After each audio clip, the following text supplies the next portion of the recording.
Hello and welcome everybody to this next video of this series. I'm so excited because today we're going to go a little bit deeper on fears. I'm so excited about that. We already spoke a little bit about it in the last video, but I do want to go deeper into it.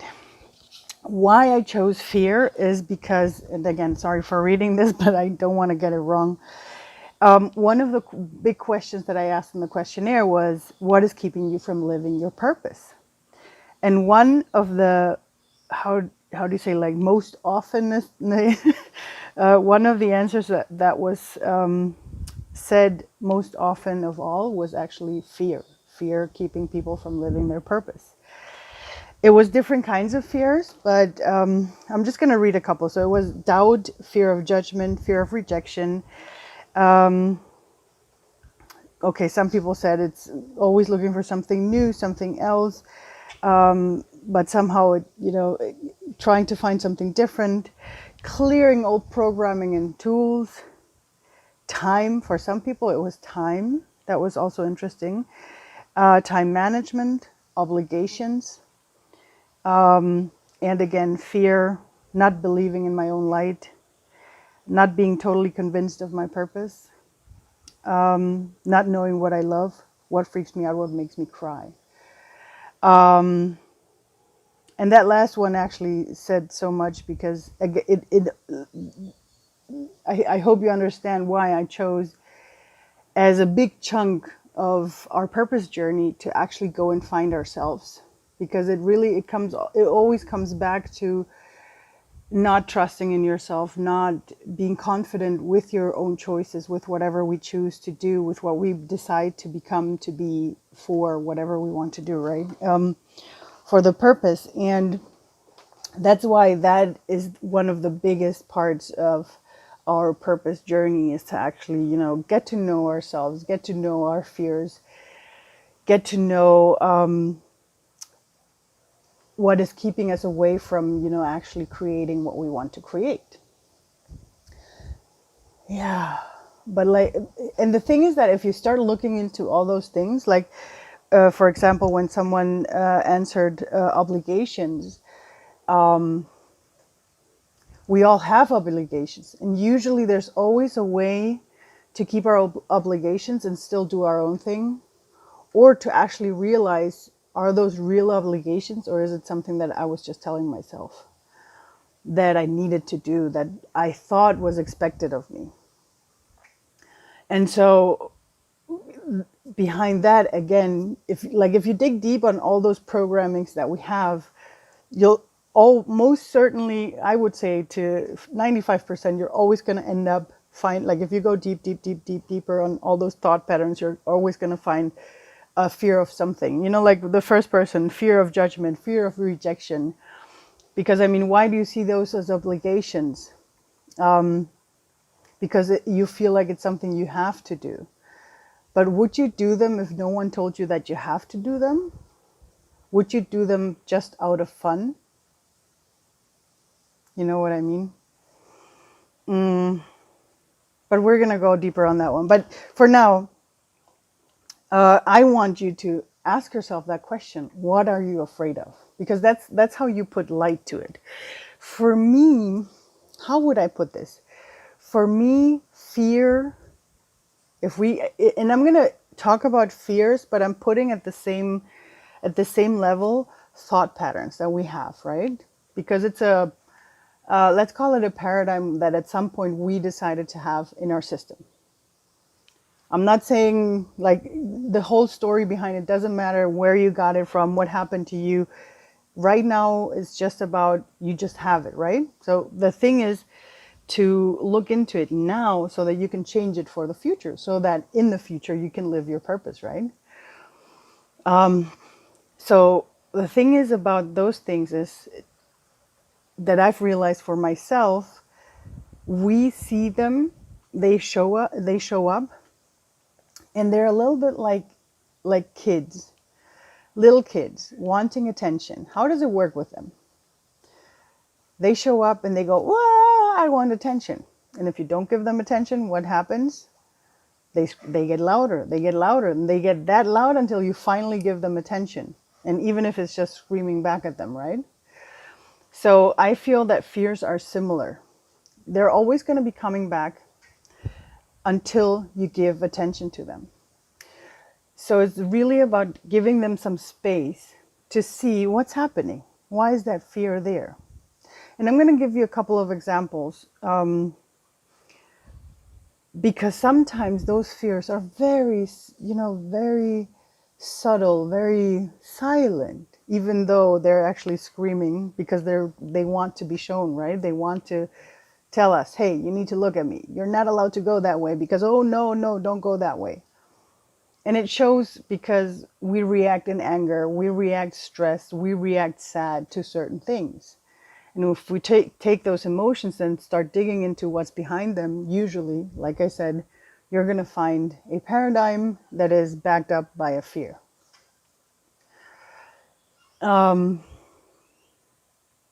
Yeah. So the thing is, first of all, allow yourself to be honest and to look at them, to truly see what is there, right? I'm going to give you one of the first examples where I realized how a fear was hidden subconsciously and how it showed itself through my day to day. Because I believe, and this is something that I believe very strongly and that we're going to have all the time, is that a lot of the things that we live, that happen to us, are actually something that we projected first, right? I'm going to get to that point. And we're going to go deeper on that part in the next video. But for now, just to give you this example, because actually a couple of days ago, I did something. Maybe if you guys have been following me on Instagram, you've seen that I went and cut my hair by myself in this time of quarantine. And for me, it's been like, I've had very, very long hair. I've had very, very short hair. I've had it all over the place, right? So the thing is that I had it very, very long, like almost down, like really almost my whole back, very, very long. By that time, I was dating a guy that kept telling me, if you cut your hair, we're through. And at the same time, a friend of mine came up to me and we were talking about, different kinds of things, just hanging out and looking at some Facebook photos and stuff that he had. And we suddenly got to some pictures of his female friends. And then he was like, oh, women with long hair just look more beautiful, right? He was just expressing that he prefers women with longer hair, right? And that was just, I know him, so I know that even if a woman has short hair and he's not just going to judge her by that, right? But still in that moment, it sort of triggered something inside of me. Because I had super long hair and I wanted to cut it super short. I was really going like, oh, I want to cut it, but then I'm not going to look feminine enough. Then I'm not going to be good enough. Then, like so many different kinds of thought patterns, paradigms came in, rushing in every time that I thought of, oh, I want to cut my hair, but then I'm not going to be feminine. Then no one's going to like me anymore. So you see what I'm trying to tell you is that it feeds into the paradigm of a woman with short hair is not that feminine, maybe. And I'm not saying that it is that way. Sorry, I'm just saying that's a paradigm that was in my head. And that's me having had twice already extremely short hair. So, but it was a paradigm that had come up. That's what I was saying with, like having things like that, like little kids, if they want our attention. So that thing was kept coming back. Ooh, why don't cut your hair? That fear of rejection was hidden underneath those sentences. A woman is not, you're not going to be female enough, or you're not going to be taken serious as a woman.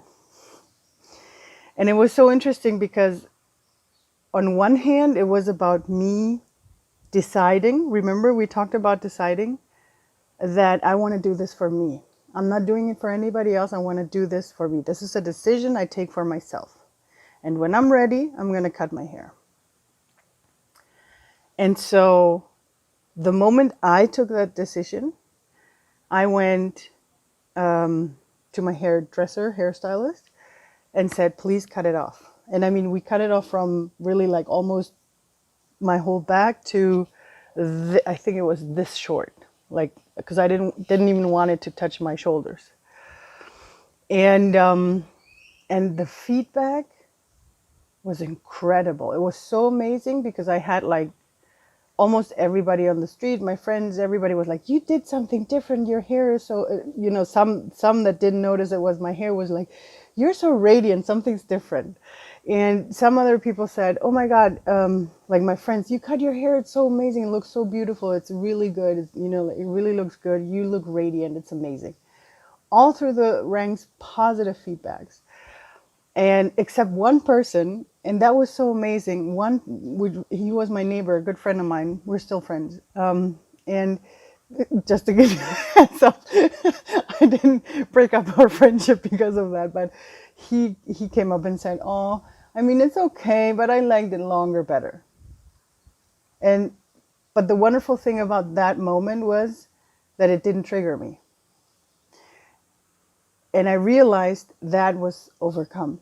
I wasn't afraid of that rejection anymore because I realized if I'm fine with something, if I'm doing it for myself, then that's what I will be radiating. That's what I'm going to be emanating to the outside world. And if I do this for myself, then I'm not going to have bad feedbacks. And if I do, they're not going to be able to reach me, right? So you see where I'm getting there. And I want to bring back also the story that I told you in the last video, where I spoke to you about my fear of the ocean. Because I feel that fear, using that fear as an example, it's very, because I mean, still, if you go scuba diving, it can be life-threatening. So I'm not talking about life-threatening, how do you say, life-threatening fears. I'm just using that as an example because even though that fear was huge, to be able to overcome that fear, like I said, it's about taking the decision, deciding on making the steps for it. And making the steps is creating space that keeps you safe. In my case, it was looking for scuba dive centers that gave me confidence, that felt like I could trust the people that were working there. So if you start doing that, you're gonna create an environment where you feel the trust and the confidence that it's okay for you to move forward with this fear. In case you don't, because maybe on one day you don't have the strength for it, you're still gonna be in an environment that allows you to, not do it, right? That's what I'm not sure if I told you that right now with the scuba. No, I didn't, because I do the scuba things are for me steps, right? So I did the scuba dive in general. I'm fine with that. I did the mask thing. I'm fine with that. So my new challenge, and I'm taking the time with this because it's not, but I'm allowing myself to take the time, is cave diving. And again, this is also very, because caves are a little, And so I already have the dive center in Greece where I go there every year. I feel so comfortable with them. They know what's going on with me. So if I go scuba diving with them and there's caves, they know that I'll try. If I feel confident enough, I'll try and I'll do it. But if I don't feel like it, they're not gonna make me feel bad for not doing it. And that's what I'm trying to say. Like, if you have a space where you're confident enough, where you have the trust, where you're embraced by the people around you to do that, right? But this is sort of like a life-threatening thing. What about small fears? When you have a fear, for example, fear of rejection, a fear of of not being liked. And I'd like to give you examples actually on how I overcame those fears in my online business, because when I started, I wasn't feeling confident enough to do what I'm doing. I wasn't, you know, And I actually remember, and here we go again with the things we emanate. I'm going to talk about this more tomorrow, no, in the next video. But, and that's, you're going to see. I remember I organized everything because I started giving online meditations, right? So before I started, I had recorded a welcome video. Hey guys, this is me. And in a week, I'm going to start a training. It's going to be about meditation and shamanism and Hawaiian philosophy. And I had recorded a guided meditation. So those were the first two things that I uploaded to my German podcast, German YouTube channel. And I had one colleague at work that had been following my whole transition and growing. And I mean, I was doing this next to my normal job at work, right? And I remember I got to my work and and she had told me that she would listen in on those things, you know, to sort of like give me, you know, good feedback so that I could see if there's anything I needed to do. And so I remember it was exactly 1 week before I was supposed to go online, live, I mean. I talk, she rings me, she really, and usually she didn't, like, we met every now and then, but she actually called me up in the office and said, we need to talk. That video was so horrible. Your voice was not good enough. You can't really carry someone through the meditation, and you need to learn the text. You need to learn what you're talking about. You need to learn that beforehand. You can't just go and talk just like that. And I'm laughing about it right now because I know what happened, right? But the thing is, for me, in that moment, it was soul crushing. It really crushed everything that, you know, like for me, it was like, okay, my voice is not good enough. I'm not good of, you know, like I can't guide meditations. I can't do this. I can't do that. Oh my God. You know, so my fear of being rejected got even bigger. I was like, oh my God, I'm not going to be good enough for the people. And I'm going live in a week. How am I supposed to change that? Like I tried to write down a text that I was going to talk to, you know, like I tried to prepare differently with the whole thing and started doing those things. And then, and I was so, you can imagine those are the things that we get. She fed into that in that moment. She fed my fear of being rejected, not being good enough for the people that I was going to do stuff for. Right. And I'm so grateful because this is, you know, this is about having environments where you feel comfortable, where you have people that have your back, that give you the, not only give you the confidence, but create a space where you can just, you know, where yeah, where they can just, you know, where you're being held. And I remember on the day that I was going to go live, I had to bring something to a friend of mine who's actually the one that introduced me into the digital world so that I could work digitally. And I remember telling her that, yeah, that other friend had told me that. And she was like, you know what? Don't worry. Because truly, you can change your voice. And in the end, you're going to want clients that want you the way you are. They're not going to want someone that you pretend to be. And that sentence has helped me so much in so many ways. And I'm going to tell you further on in how many ways more. But just for that, I think for my very first live session, I think it was 10 or 11 people attending. And I remember doing everything, starting the meditation, and during the meditation going like, oh my God, I don't know if this is good. I don't know.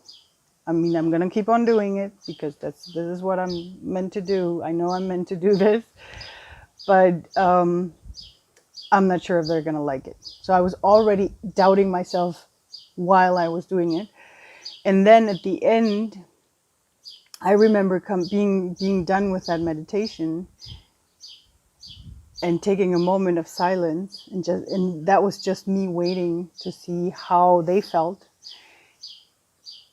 And suddenly it was amazing. It was amazing what they told me about how they were feeling, how the meditation made them feel. And it was just boom, boom, boom, also beautiful, a beautiful gift that they had taken on. And I'm glad that that happened that way, because that's what made me move forward. And that's what has me here right now with you guys, doing what I love. I mean, I don't do guided group meditations, and not in that sense anymore, but not because of my voice, but because I've realized that I use those guided meditations when I work with one person, when on one-on-ones, because I feel I can go way deeper than if I do it in a group setting. I feel like if I do it in a group setting, it just stays simmering on the on the top. And if I do it on a one-on-one setting, I can actually react to the person that I'm working with, and then I can go way deeper. But that's just the thing about the meditations. And if you're asking yourself, I have no text for these videos. I have a title that I'm going to use, and like I said, I read off the answers that you guys gave, or that I received for the survey. And everything else just comes out of my heart. It's very intuitive, because that's how I work. That's how the Hawaiian philosophy taught, Hawaiians actually taught me to be. And that's how I feel. That's the perfect, authentic way for me to do it. But that's just me, right? But it took me, that's why I wanted to give you this example. On one hand, it was about realizing where I had thought patterns from outside, because for me, this person, this friend back then, was just a representative of the fears and paradigms that I was having inside of me. So I could shift them, and I could change them, become more authentic, be my true self. But the beautiful thing is also, because of the other sentence of my other friend that said, you only want to attract people around you that like you the way you are. That is a philosophy that you can use for yourself, for your life, for everything, for friends, for family, for clients, for everything. You can use that for everything. Because especially the fear of rejection, we as human beings keep having that fear over and over again in different kinds of things. You know, like that was just an example of me having that fear with clients, but it has been the same with partners. Like when I wanted to have a partner and I had the fear of rejection, but on the other hand, why would I want to have a partner that doesn't love me the way I am? But the thing is that we always try to pretend to be someone else so that the partner stays, right? Because we don't want to be by ourselves. Again, fear of rejection. So we have those fears inside of us. And these are just examples. And it's the same with the obligations that we do. It's because we fear something else might happen if we don't follow up these obligations. Sometimes we think that we're needed, and if we don't do it, no one else is going to do it, right? So we're afraid for other people. No matter what your fears are, if you start giving them attention, you know, start looking at them, give them space, look at them. Why are they there? What do they want to tell you? Maybe they want to tell you something about yourself. Or maybe it's something that you're ready to let go.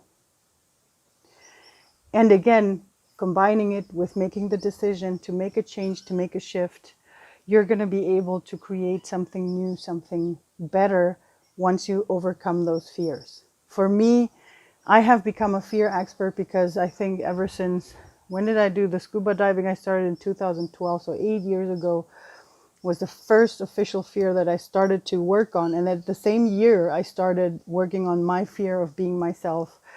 And I've done, like, every year, one fear for me has a headline of one fear that I want to let go of, because the more and more fears I have let go of, the more freedom and lightness has come into my life.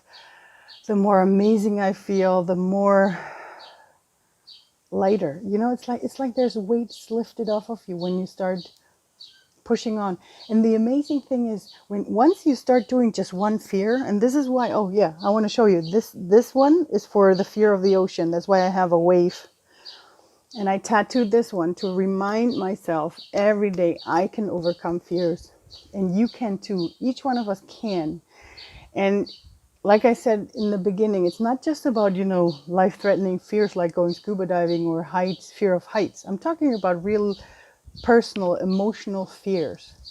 And each and every one of us can overcome those fears.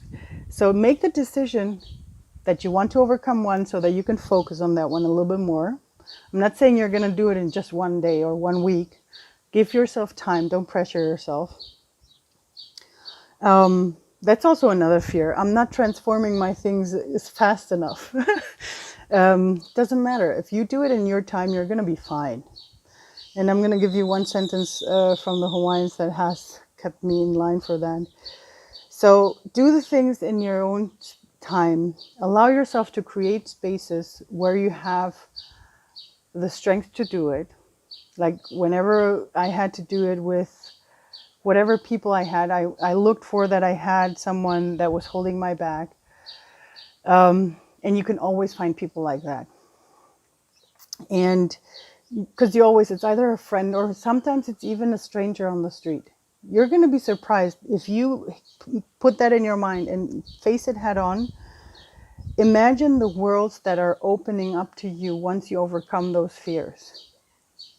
To tell you the truth, 8 years ago, because right now, today I already had the scuba license, but before that, shortly before that, before I even decided I wanted to start, taking on my fear of the ocean, if someone would have told me that 10 years from now you're going to be traveling for scuba diving, I wouldn't have believed it. And it's amazing the world that has opened up because of that. And that's what I'm saying is whenever you overcome a fear, it's going to be open up more stuff. It's going to give you more self-confidence. It's going to give you more strength.